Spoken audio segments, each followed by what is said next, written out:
Bonjour tout le monde, bienvenue sur ma chaîne Training the Trend. Nous sommes le 13 janvier 2022. Je vous accueille aujourd'hui pour l'analyse Bitcoin et altcoin du marché avec un Bitcoin qui stagne autour des 44 000 après avoir connu un plus bas en dessous des 40 000. On voit que certains altcoins profitent toujours de ce reverdissement comme Luna, Doge et Solana. Comme on l'a vu hier dans l'analyse altcoin, on a déjà de fortes altcoins qui ont rebondi de plus de 20 à 30%. Du reste, plongeons-nous dans l'analyse Bitcoin du jour. On commence par la vue journalière. On voit qu'on bute pour le moment toujours au niveau des 38,2 des retracements Fibonacci qui constituent un niveau clé de continuation de trend. Ce qui voudrait dire que si on est rejeté ici, on irait à minima retester les plus bas, voire encore un peu plus bas. Pour le moment, on tente toujours de percer ce niveau-là.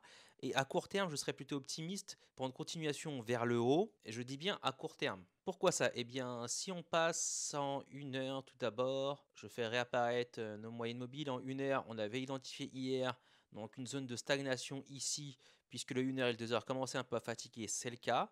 On a stagné. On est venu recharger un petit peu plus bas en utilisant la zone des 43 500 comme support qui est matérialisé par la moyenne mobile 55 EMA en 4 heures qui a été une résistance pendant longtemps qui aujourd'hui devient support temporaire. Vous le voyez ici, l'EMA 55, résistance, résistance, résistance. Ça l'a été également sur cette descente-là, la précédente. Résistance ici, résistance là, avant de breaker. Et ensuite, on s'est cassé un peu la figure aux 52 000. Ça pourrait encore arriver. On va voir où ces nouveaux 52 000 parce que je ne pense pas qu'on aille pumper immédiatement vers les 52, mais on va voir où est-ce que le niveau intermédiaire se situe, la zone de combat clé en court terme.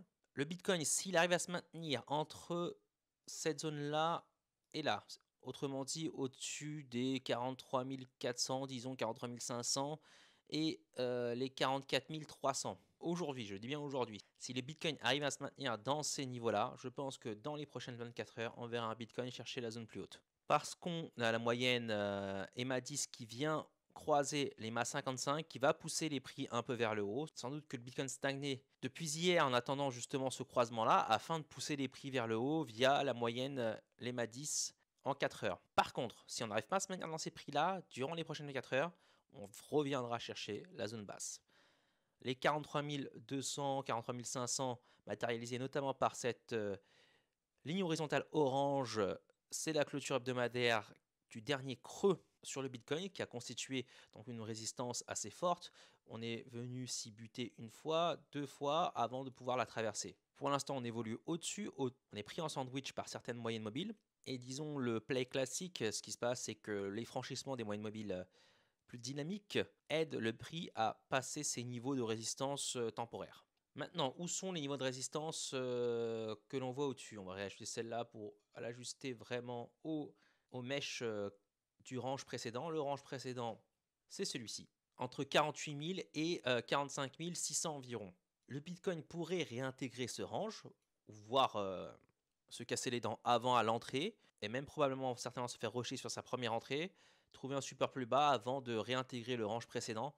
Par contre, le haut du range, qui se situe environ aux 48 000, qui est représenté aussi par le Golden Pocket, les 61,8 et les 65, des retracements Fibonacci constituent une grosse résistance et on pourrait là vraiment voir le premier gros test de ce rallye Bitcoin pour savoir si celui-ci va constituer une relance, un renversement de dynamisme et de tendance sur les time frames clés 12 heures daily notamment, qui peuvent nous emmener pour plusieurs semaines de hausse, ou est-ce qu'on va réintégrer les zones plus basses et ranger encore? Si bien sûr ces 48 000 arrivent à être repris par le Bitcoin en tant que support, dans ce cas-là, on aurait droit à un retest des 52 000 qui ont constitué la zone forte de résistance de ce mouvement baissier. Autant à court terme, je vois un Bitcoin qui pourrait aller chercher une zone plus haute, à minima, sans doute les 45 600, essayer de réintégrer la zone ici constituée du coup par la résistance créée par le range bas, par le support créé par ces bougies.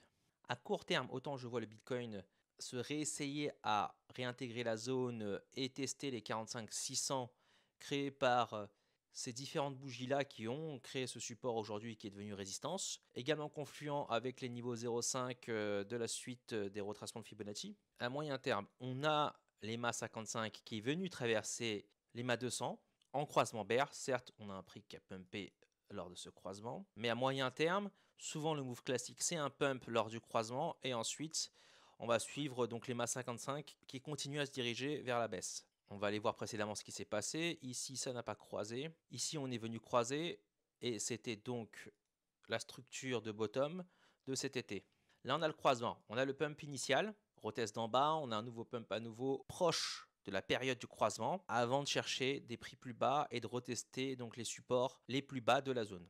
Ça, c'était le dump de mars dernier avec le fameux rhume. Bon, là, on n'a pas vraiment eu une construction de bottom en forme d'accumulation. On a eu un redémarrage en V qui est peu caractéristique des bottoms de 2021 et qui est même peu caractéristique du bottom actuel puisqu'on n'a pas ces structures-là. Le croisement précédent, quelques semaines, quelques mois avant celui de mars 2020, on a un pump proche donc du croisement avant de retester la zone de support basse. Donc là, j'ai testé ce croisement-là au niveau des moyennes exponentielles.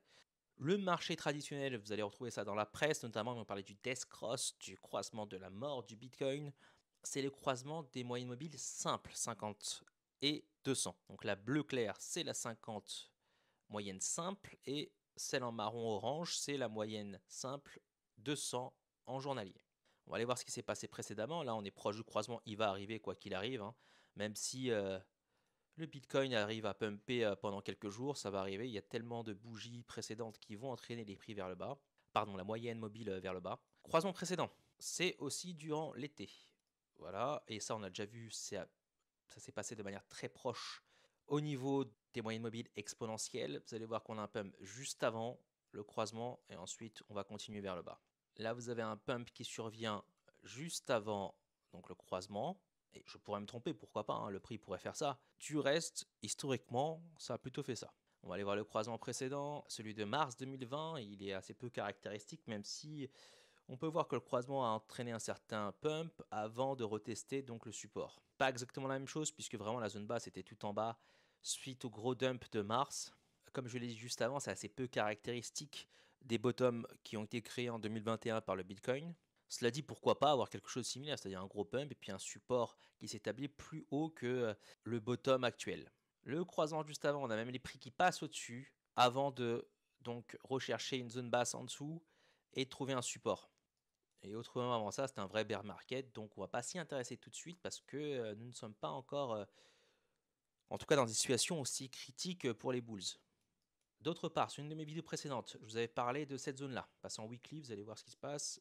C'est une zone de rejet ou une zone de cassure vers le haut qui permet d'aller chercher les 65K ou au contraire de renvoyer vers des supports à 40 voire 30. Et où est cette zone de support?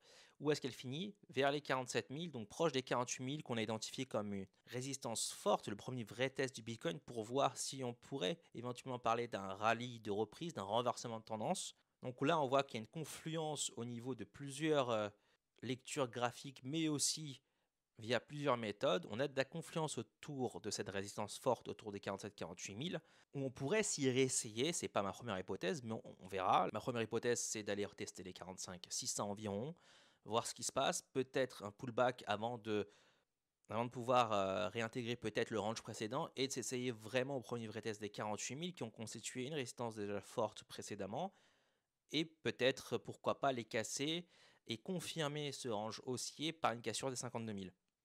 Voilà, c'était tout pour la vidéo d'aujourd'hui concernant l'analyse Bitcoin. Je vous souhaite une bonne journée et faites attention à vos trades.